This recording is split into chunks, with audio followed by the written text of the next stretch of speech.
nuansa kebatinan di tubuh internal PDIP, mereka yang kemudian harus berperang di grassroots, di bawah, sampai kemudian ke atas, ke pucuk pimpinan. Itu gimana pasca kemudian dianggap Pak Jokowi ditinggal untuk pergi sendiri?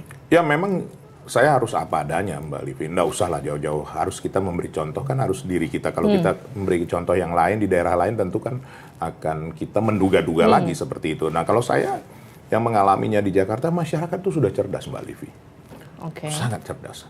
Mbak Livi ingat hasil survei Litbang Kompas kan? Ada 28,1%, 28,3% yang belum menentukan pilihannya. Sama sekali belum menentukan pilihan. Itu benar Mbak Livi. Mereka diam sekarang. Mereka belum mengambil sikap. Dan apa? Mereka betul-betul melihat apa ini yang sekarang sedang terjadi. Walaupun kita menganggap kadang-kadang, mungkin masyarakat tuh apatis terhadap politik. Tidak loh Mbak Livi, mereka paham betul. Saya tadi masih ada di Jati Padang, ya kemarin di Cipulir dan lain-lain. Itu mereka memahami betul situasi yang sedang terjadi. Bahkan pertanyaan-pertanyaan mereka kadang-kadang tidak mudah juga saya jawab. Artinya begini, apa sebenarnya yang terjadi? Kan begitu kan? Kenapa bisa terjadi seperti ini? Kenapa bisa ini? Ya saya coba menjelaskan dengan apa adanya, tapi tentu dengan bahasa yang lebih sederhana. Nah, bagi mereka ini sesuatu hal yang menarik bahwa ya nanti kalau saya katakan nanti seolah-olah Mbak Livi bilang loh, Bang Eriko kok membelain paslon nomor 1 apalagi sekarang lagi populer lagi 4 jari itu kan. Mbak Livi apa sih yang tetap dalam kehidupan ini sama seperti Mbak Livi yang tetap itu kan memang perubahan itu sendiri. Saya menyadarin betul, tapi mereka bertanya. Bang, kenapa bisa seperti ini? Kenapa bisa seperti itu?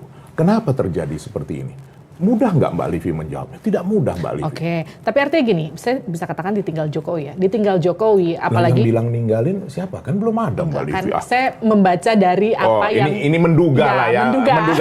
Terima kasih Mbak Livi, salaman dulu. Memang bahasa itu yang paling pas Mbak Livi. Jadi gini, soalnya kan kemarin ketika di Halim ya, kita sama-sama tahu. Di sampingnya ada Menhan yang juga sekarang jadi capres. Kemudian Pak Jokowi bilang presiden boleh memihak. Presiden boleh kemudian ikut bahkan berkampanye karena menterinya pun begitu. Kemudian terakhir ada gimmick makan bakso yang kemudian juga kita saksikan sama-sama.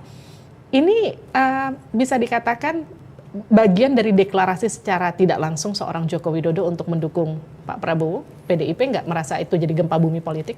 Ya memang kalau berbicara normatifnya nih Mbak Livi, kan ada pasal 299 Undang-Undang Nomor 7 Tahun 2017 bahwa memang, tapi jangan diambil satu ayat saja seolah-olah memang presiden boleh menjadi apa katakan itu tadi ya mendukung atau berkampanye. Sebenarnya pribadi boleh Mbak Livi, nggak ada yang salah. Tetapi apakah bisa dipisah antara pribadi dengan jabatannya Mbak Livi? Apakah itu logis? Apakah itu realistis? Apakah itu memungkinkan? Pertama dari keadaan keamanan. Kedua, prosedural sebagai pemimpin.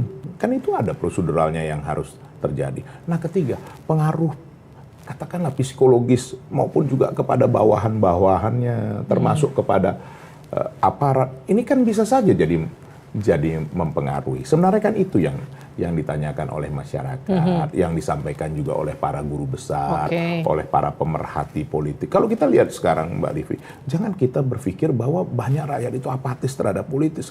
Keliru Mbak Livi, itu saya rasakan di lapangan. Nah itu pertanyaan-pertanyaan itu, bagaimanalah mau menjawabnya Mbak Livi? Sekarang begini, kita dengan bahasa sederhananya, bagaimana saya tahu hatinya Mbak Livi? Betul kan? Walaupun kita sudah sering bertemu, kan tidak mudah mengetahui ini sekarang Mbak Livi kondisinya sedang apa atau apa. Nah, bayangkan Mbak Livi tadi sudah menyampaikan, kita harus menduga-duga perasaan seseorang.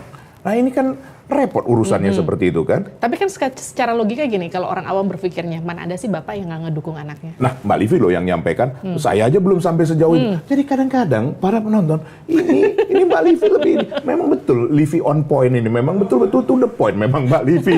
Tapi gini, itu kan kemudian merembet ke beberapa gerakan di mana ada relawan-relawan yang ikut pindah, jadi nyebrang.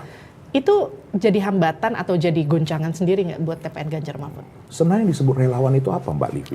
Rela bekerja tanpa berharap sesuatu. Katakan kalau relawan sudah bergen terhadap menggunakan kekuasaan atau apapun, apakah layak disebut relawan lagi? Oke. Sedangkan kami saja, saya sampai sekarang Mbak Livi, saya bergerak di dunia politik, ya kan?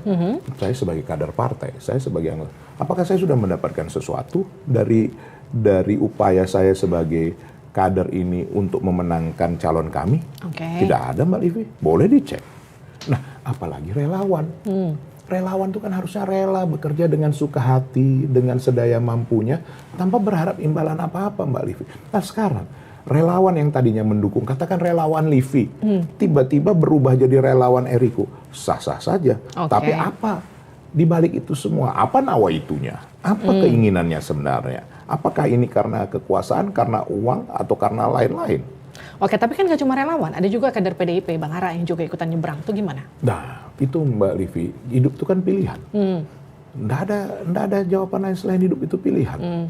Ya, sudah dijelaskan oleh banyak pihak, bagaimana kehidupannya juga sudah jauh berbeda. Apakah itu bukan karena kader partai juga? Ya kan tidak, saya tidak ingin jauh lebih dalam. Tapi kalau Bang Eriko nggak akan keluarkan ya? Saya sekarang aja, Mbak Livi, cobalah bayangkan, saya belum dapat apa-apa, saya nggak ada apa, betul Mbak Livi kan? Nah, kadang-kadang Mbak Livi, memang sebenarnya dalam kehidupan berpolitik itu gamenya itu sebenarnya hanya dua. Ini bukan karena ke arah satu pihak ya, itu game kekuasaan atau game materi, finansial. Nah, saya memilih kekuasaan bahwa kita berkuasa untuk berbuat bagi rakyat.